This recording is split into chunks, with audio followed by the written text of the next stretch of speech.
Hello everyone.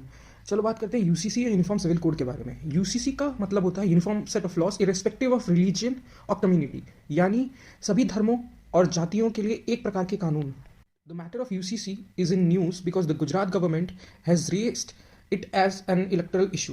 Similarly, the Gujarat government has said that it will form a committee to evaluate whether UCC can be implemented in Gujarat, just like the Portuguese Civil Code is in place in Goa.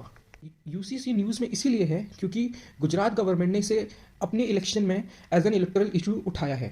Gujarat government ने ये भी कहा है कि वो एक committee बनाएगी ये देखने के लिए कि क्या उनके राज्य में भी यूनिफॉर्म सिविल कोड लगाया जा सकता है, जैसे कि गोवा में पोर्तुगीज सिविल कोड है, यानी कि गोवा में सब लॉज सभी धर्मों के लिए एक जैसे हैं। तो क्या ये गुजरात में भी किया जा सकता है? Let's check the legal aspect. UCC is mentioned in Article 44 of the Constitution of India, which states that the state shall endeavor to provide for UCC. But because UCC is mentioned under DPSPs, therefore it cannot be enforced by courts. Uniform civil code Bharat के संविधान के article 44 में mentioned है। उसके हिसाब से सरकार को UCC जनता के लिए देने की ज़रूरत है, बट क्योंकि आर्टिकल 44 DPSPs का पार्ट है, इसीलिए न्यायालय या उच्च न्यायालय चाहे भी तो यूसीसी को इम्प्लीमेंट अपने दम पे नहीं कर सकता। There have been many cases in which the supreme court of India has asked the government for the implementation of UCC, of which the Shah Bano Begum versus Mohammad Ahmad Khan and Sarla Mudgal versus union of India are the main cases. Bharat के इतिहास में बहुत सारे ऐसे case हुए हैं जिसमें supreme court of India ने सरकार से ये कहा है कि आप यूसीसी को लाइए, जिनमें से दो मेन केस हैं, शाहबानो बेगम वर्सेस मोहम्मद अहमद खान 1985 का और Sarla Mudgal versus union of India 1995 का। Constitution of India was being debated in the Constituent Assembly. There were many members who were against the implementation of UCC, like Nasruddin Ahmad, who said it was against the freedom of religion, whereas many members like K.M. Munshi supported it on the grounds that the government can already make laws on the religious matter, so why not come with the whole uniform set of codes. Bharat में जब संविधान बन रहा था तो कई सारे ऐसे मेंबर्स थे उस सभा में जो यूसीसी के अगेंस्ट थे, जैसे कि नसरुद्दीन अहमद, जिनका ये कहना था कि अगर यूसीसी आया तो वो धर्म के अधिकार के खिलाफ है। वहीं कई मेंबर केएम मुंशी जैसे यूसीसी के फेवर में थे, क्योंकि उनका कहना था कि जब संसद के पास धर्म के कानून बदलने का अधिकार है तो क्यों ना पूरा का पूरा यूनिफॉर्म सेट ऑफ कोड्स लाया जाए।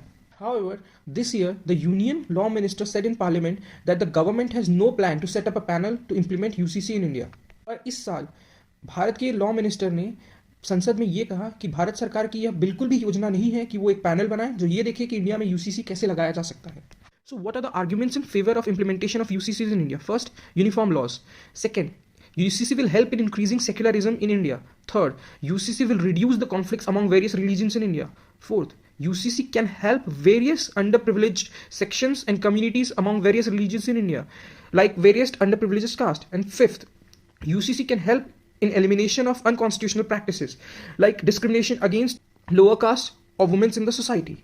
यूसीसी के फेवर में आर्ग्यूमेंट्स हैं ऐसे हैं कि अगर यूसीसी आया तो सारे के सारे कानून एक जैसे हो जाएंगे। दूसरा कि यूसीसी के आने से भारत का जो सेकुलरिज्म है उसको सपोर्ट मिलेगा।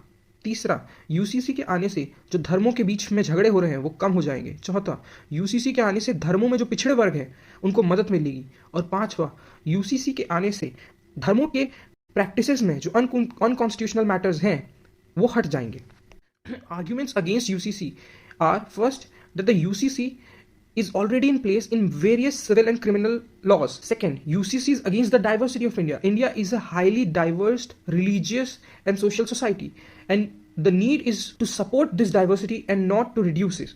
Third, the arguments that UCC is already in place for Hindus is wrong, as the implementation of UCCs will affect Hindus as much as any other sections of society. And lastly, UCC can rather affect harmony and increase conflict rather than reducing it. UCC के against कौन से तर्क हैं? पहला कि भारत के civil और criminal कानून में बहुत हद तक ऑलरेडी यूनिफॉर्मिटी है।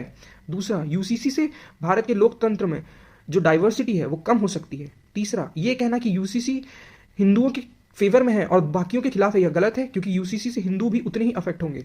और आखिरी कि यूसीसी से हो सकता है कि धार्मिक झगड़े बढ़ जाएं बजाय कम होने के।